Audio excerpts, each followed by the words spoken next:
좌표 평면 위를 움직이는 물체의 위치, 속도, 가속도와 관련한 AP 캘큘러스 문제를 몇 문제 풀어보겠습니다. 2022년 AP 캘큘러스 BC 프리 리스폰스 퀘스천 2번 문제입니다. XY 평면을 움직이는 물체의 위치가 시간 t에 대한 함수로 표현됩니다. 이 물체의 X축 방향으로의 속도, Y축 방향으로의 속도가 주어져 있습니다. t가 4일 때 물체의 위치는 1,5라고 합니다. 문제 A는 물체가 지나는 곡선에서 t가 4일 때 접선의 기울기를 구하는 게 문제입니다. 문제에 보면 t가 4일 때 물체의 위치는 1,5라고 했습니다. 따라서 문제 A는 곡선 위의 점 1,5에서의 접선의 기울기를 구하면 됩니다. 접선의 기울기는 이런 식으로 구할 수 있고 이것은 이렇게 표현할 수 있습니다. 문제에 주어진 dy dt와 dx dt를 대입하면 다음처럼 쓸 수 있습니다. 여기에 t에 4를 대입하면 구하고자 하는 접선의 기울기를 구할 수 있습니다. 실제로 지오지브라를 활용해 계산했습니다. 문제 B는 t=4에서 물체의 속력을 구하는 게 문제입니다. 속력은 다음 식으로 구할 수 있습니다. 여기에 dx dt, dy dt를 대입하고 t에 4를 대입하면 t=4에서 물체의 속력은 5.04입니다. 이것도 지오지브라를 활용해 계산했습니다. 또 문제 B는 t=4에서 물체의 가속도 벡터를 구해야 되는데 가속도 벡터는 위치를 2번 미분한 것으로 구할 수 있습니다. 이것은 속도를 한 번 미분한 것과 같죠. 여기에 t에 4를 대입하면 t=4에서 가속도 벡터를 구할 수 있습니다. 이것도 지오지브라를 활용해 계산했습니다. 문제 C는 t=6에서 물체의 위치의 y좌표를 구하는 게 문제입니다. y좌표, 즉 y축 방향으로의 위치를 찾는 것입니다. 위치는 처음 위치에 위치 변화량을 더하면 되는데 위치 변화량은 t=4에서 t=6까지 y축 방향으로의 속도를 적분한 것으로 구할 수 있습니다.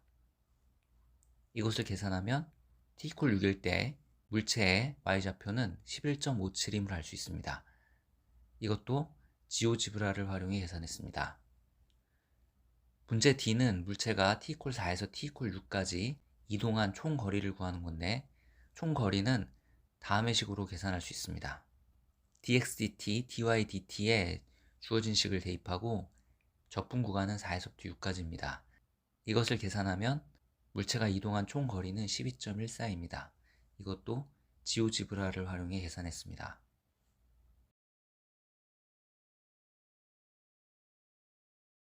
다음은 2021년 AP 캘큘러스 BC 프리 리스폰스 퀘스천 2번 문제입니다. 이 문제도 시간 t에 따라서 위치가 결정되는 어떤 물체가 XY 평면을 움직이고 있고 속도 벡터가 주어져 있습니다. 한편 t=0에서 물체의 위치는 마이너스 2,5가 됩니다. 문제 A는 t=1.2에서 속력과 t=1.2에서 가속도 벡터를 구하는 게 문제입니다. 먼저 속력은 다음의 식으로 구할 수 있고 여기에 dx dt, 즉 x축 방향으로의 속도와 dy dt, y축 방향으로의 속도를 대입해서 쓰면 다음처럼 쓸 수 있습니다. 이 식에 t에 1.2를 대입하면 t=1.2에서의 속력을 구할 수 있습니다. 이것도 지오지브라를 활용해 계산했습니다. 가속도 벡터는 역시 위치 벡터를 2번 미분하면 되는데 속도 벡터는 위치 벡터를 한 번 미분한 것이므로 가속도 벡터는 속도 벡터를 한 번 미분한 것으로 쓸 수 있습니다. 여기에 t에 1.2를 대입하면 t=1.2에서의 가속도 벡터를 구할 수 있습니다. 역시 지오지브라를 활용해 계산했습니다. 문제 B는 t가 0에서부터 1.2까지 변할 때 물체가 이동한 총 거리를 구하는 것이 문제입니다. 물체가 이동한 총 거리는 다음의 식으로 구할 수 있고 dx dt, dy dt에 주어진 식을 대입하고 적분 구간은 0에서부터 1.2까지입니다. 이것을 계산하면 정답은 1.01입니다. 역시 지오지브라를 활용해 계산했습니다. 문제 C는 t가 0 이상일 때 물체가 왼쪽으로 가장 멀리 간 지점에 좌표를 구하라는 게 문제입니다.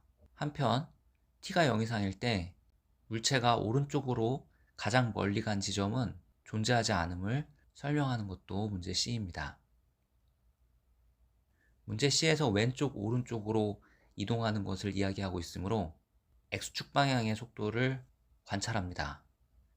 이 식을 관찰하면 t가 0 이상 1 미만일 때는 X축 방향의 속도가 음수임을 알 수 있습니다. 즉, t가 0 이상 1 미만인 경우에는 물체가 왼쪽으로 이동하고 t가 1보다 클 때 X축 방향의 속도가 양수이므로 t가 1보다 클 때는 물체는 오른쪽으로 이동합니다.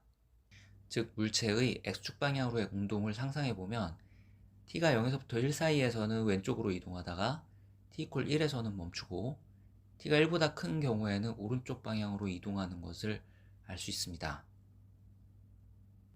따라서 왼쪽으로 가장 먼 지점은 t가 1일 때 도착하는 지점입니다. 그래서 문제 C의 첫 번째 질문에는 t가 1일 때의 위치를 구하면 되겠습니다. t가 1일 때 x좌표, 즉 x축 방향으로의 위치는 처음 위치에 위치 변화량을 더하면 되는데, 위치 변화량은 0에서부터 1까지 x축 방향의 속도를 적분해서 구하면 됩니다. 이걸 계산하면 t가 1일 때 x좌표는 마이너스 2.6임을 알 수 있습니다. 이때 y좌표도 구해야 되는데 t가 1일 때 y좌표, 즉 y축 방향으로의 위치죠. 위치는 처음 위치에 위치 변화량을 더하면 됩니다. 여기서도 위치 변화량은 0에서부터 1까지 y축 방향으로의 속도를 적분한 것으로 구할 수 있습니다. 이걸 계산하면 t가 1일 때 y좌표는 5.41임을 알 수 있습니다. 즉, 왼쪽으로 가장 멀리 이동한 지점의 좌표는 마이너스 2.6, 5.41임을 알 수 있습니다. 이것도 지오지브라를 활용해 계산했습니다. 앞서 설명했듯이 물체의 X축 방향으로의 운동을 생각해보면 t가 0에서부터 1까지는 왼쪽으로 이동하다가 t = 1에서 잠깐 멈춥니다. 한편 t가 1보다 클 때는 계속 오른쪽 방향으로 이동하고 있으므로 X축 방향으로는 시간의 흐름에 따라 끊임없이 오른쪽으로 이동하는 물체의 운동을 상상할 수 있습니다. 따라서 t가 0 이상인 경우에 물체의 오른쪽 방향으로의 가장 먼 지점은 존재하지 않습니다.